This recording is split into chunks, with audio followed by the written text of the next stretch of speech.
سفید کپڑے پہنے ہوئے تھے، ان کے پاس سونے کا تشت تھا، اس میں برف تھی۔ وہ میرا سینہ کھول کر کچھ تلاش کر رہے تھے، پھر میرا دل نکال کر شگاف دیا یعنی کہ دھو دیا، اور اس میں سے ایک سیاہ ٹکڑا نکال کر پھینک دیا۔ پھر میرے سینے کو اور دل کو برف سے دھویا یہاں تک کہ خوب پاک کر دیا۔ حلیمہ اور ان کے شوہر نے ادھر ادھر دیکھا کہ کوئی آدمی نہیں ہے، نہ خون ہے، نہ ہی کوئی جسم کا حصہ باہر پھینکا ہوا نظر آیا۔ اللہ تعالیٰ کا شکر ادا کیا کہ بچہ پرائی امانت ہے، بالکل سلامت ہے۔ فوراً فیصلہ کر لیا کہ آپ صلی اللہ علیہ وآلہ وسلم کو والدہ کے پاس چھوڑ کر ہی آئیں گے۔ خدا جانے کیا واقعہ ہوا تھا، وہ ڈر گئیں کہ کہیں کچھ اور ہی نہ ہو جائے، بہتر ہے ماں کے حوالے کر دیا جائے۔ یہاں پہ آپ کو ایک چیز بتانی بہت ضروری ہے کہ یہ واقعہ شق صدر کہلاتا ہے، یعنی سینہ چاک ہونے والا واقعہ۔ یہ ایک طرح کا کشف تھا۔ کشف کا مطلب ہے جاگتے ہوئے خواب کا سا منظر نظر آنا۔ اس کشف میں آپ صلی اللہ علیہ وآلہ وسلم کا رضاعی بھائی بھی کچھ دیر تک شریک تھا تاکہ وہ گواہ بنے۔ اللہ تعالیٰ کا فرشتہ انسان کے روپ میں آیا اور آپ صلی اللہ علیہ وآلہ وسلم کے سینہ مبارک کو صاف کر دیا۔ پیارے محمد صلی اللہ علیہ وآلہ وسلم کے دل میں کوئی گندگی نہیں تھی۔ آپ صلی اللہ علیہ وآلہ وسلم کا دل تو پاک تھا۔ یہ سارا واقعہ خواب کی طرح ہی تھا، جس کا مطلب یہ تھا کہ دنیا کی محبت آپ صلی اللہ علیہ وآلہ وسلم کے دل سے نکال دی گئی۔ آپ صلی اللہ علیہ وآلہ وسلم کو دین کی سمجھ اور روحانی علم دیے گئے، دوسروں پر رعب دیا گیا۔ یہ واقعہ ایک خاص نشان تھا، مگر حلیمہ ڈر گئیں اور بچے کو واپس کرنے کے ارادے سے چلیں۔ حلیمہ مکہ پہنچی تو مکہ کی گلیوں میں آپ صلی اللہ علیہ وآلہ وسلم ادھر ادھر ہو گئے۔ بہت تلاش کیا گیا مگر آپ صلی اللہ علیہ وآلہ وسلم نہ ملے۔ گھبرا کر عبد المطلب کے پاس گئیں کہ میں محمد صلی اللہ علیہ وآلہ وسلم کو لے کر تو آئی تھی مگر وہ گم ہو گئے ہیں۔ عبد المطلب کعبہ کے پاس جا کر دعا کرنے لگے۔ اتنے میں ایک اور شخص ورقہ بن نوفل آپ صلی اللہ علیہ وآلہ وسلم کو لے کر عبد المطلب کے پاس آئے۔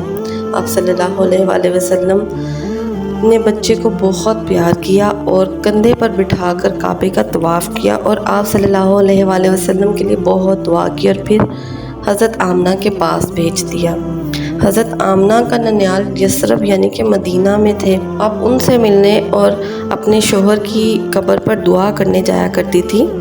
آپ نے سوچا کہ اس دفعہ میں محمد صلی اللہ علیہ وآلہ وسلم کو بھی ساتھ لے جاؤں گی۔ دونوں حضرت عبداللہ کی قبر کی زیارت ایک ساتھ کر لیں گے۔ آپ صلی اللہ علیہ وآلہ وسلم کی عمر اس وقت 6 سال تھی جب آپ صلی اللہ علیہ وآلہ وسلم اپنی والدہ اور ایمن جو ان کی لونڈی تھی ان کے ساتھ مکہ کے سفر پر روانہ ہو گئے۔ مدینہ میں بنو نجار آپ صلی اللہ علیہ وآلہ وسلم کے رشتہ دار تھے۔ آپ صلی اللہ علیہ وآلہ وسلم وہاں 1 ماہ ٹھہرے۔ آپ اپنے ہم عمروں کے ساتھ خوب کھیلے کودے۔ یہاں پر آپ صلی اللہ علیہ وآلہ وسلم نے ایک تالاب میں تیرنا سیکھا، باپ کی قبر کی زیارت کی۔ واپسی میں مدینہ اور مکہ کے درمیانی رستے میں حضرت آمنہ شدید بیمار ہو گئیں۔ حالات اتنے خراب ہو گئے کہ ان کو محسوس ہوا کہ اب میں بچ نہیں سکوں گی۔ اپنے پیارے بیٹے پر الوداعی نگاہیں ڈالیں اور باپ سے محروم بچے کی ماں نے بچے کو اللہ کے سپرد کر دیا۔ خدا شاہد ہے کہ اس سید النساء نے اپنی یادگار ایسا ہی بچہ چھوڑا جو کل عالم کے لیے نور ہدایت ہے۔ حضرت آمنہ ابوا نامی جگہ پر وفات پا گئیں۔ ابوا میں ایک چھوٹی سی پہاڑی پر قدرے بلند جگہ پر آپ کی قبر مبارک ہے۔ آپ صلی اللہ علیہ وآلہ وسلم نے والدہ کے لیے دعا کی۔ ایمن ننھے محمد صلی اللہ علیہ وآلہ وسلم کو لے کر مکے واپس آ گئیں۔ باپ تو پہلے ہی نہیں تھا، اب ماں سے بھی محروم ہو گئے تھے۔ دراصل آپ صلی اللہ علیہ وآلہ وسلم اپنے پیدا کرنے والے کی پناہ میں تھے۔